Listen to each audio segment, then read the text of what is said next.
छु खाउला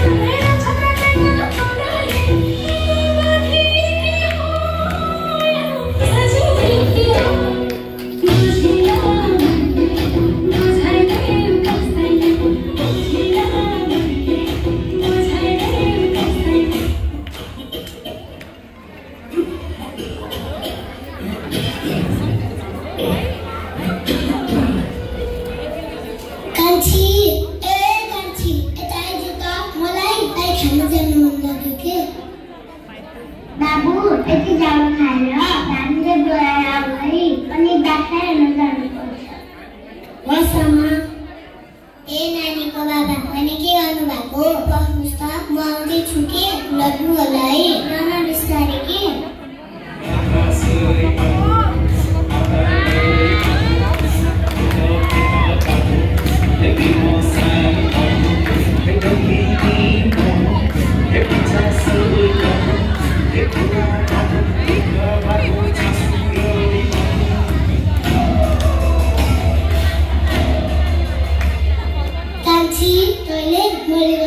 धेरै दुःख पाइस है म दिनदिनै बढ्दै गइरहेको छु कान्छी अब म धेरै दिन बाँच्दिनँ पेन्नु माने है यो मान्छे पनि के गर्नुभयो होला है हजुरलाई केही हुँदैन के बुढेसकाल लागेपछि कहिलेकाहीँ बिरामी त बन्छ नि बाबु गाईबस्तु राम्रोसँग हेर है अरूको खेतीबारी खान नि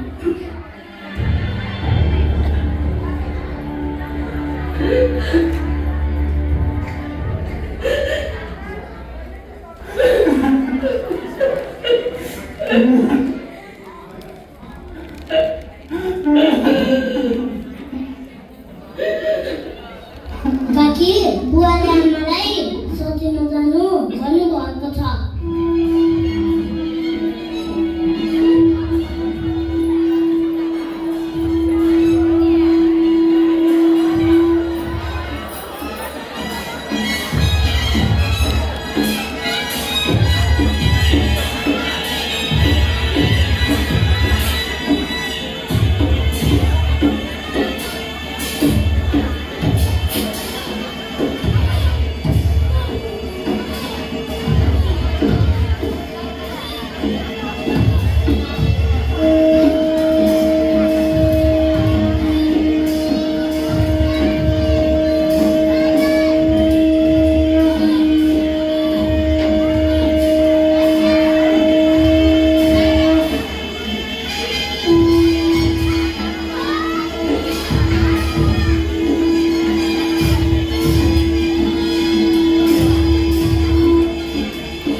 मेरो आमालाई सबैले किन यस्तो नराम्रो दोष लगाएको काकी यस्तो कुरा कसैलाई पनि भन्नुहुन्न है बाबु भोलि तिमी र म सँगै भएर आमालाई भेट्न जाउँला है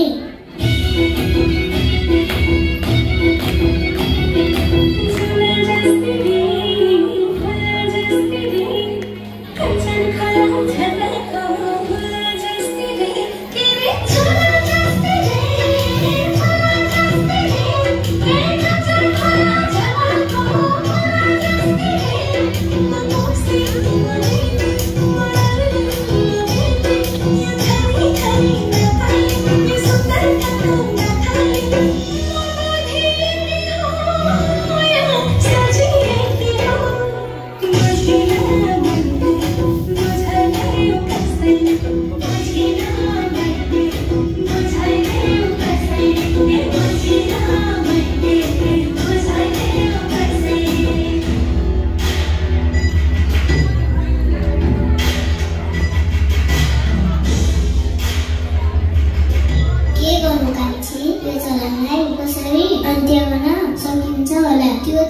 छैन। तैँले नानी बाबुको पिर नगरेस्। हामी सबैले यी बच्चाको ख्याल गर्नेछौँ त आफू राम्रोसँग बस्नु है। ल हामी गयौँ अब।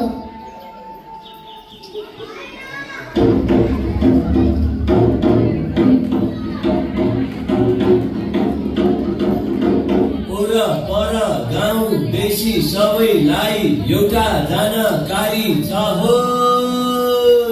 हाम्रा प्रधानमन्त्री चन्द्र शमशेर जबराले अब उपरान्त लोग्ने मर्दा सँगै सती जाने चलन यही 1977 साल असार 25 गतेदेखि हटाउने आदेश भएकाले आजैदेखि लोग्ने मरेपछि सँगै सती जाने चलन बन्द गर्ने उर्दी आएकाले अब उपरान्त कोही पनि सती नजान मैले जानकारी गराए हो।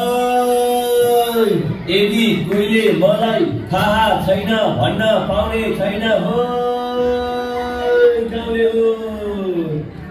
शिक्षा नै अंधविश्वास नियन्त्रण गर्ने गतिलो अस्त्र हो।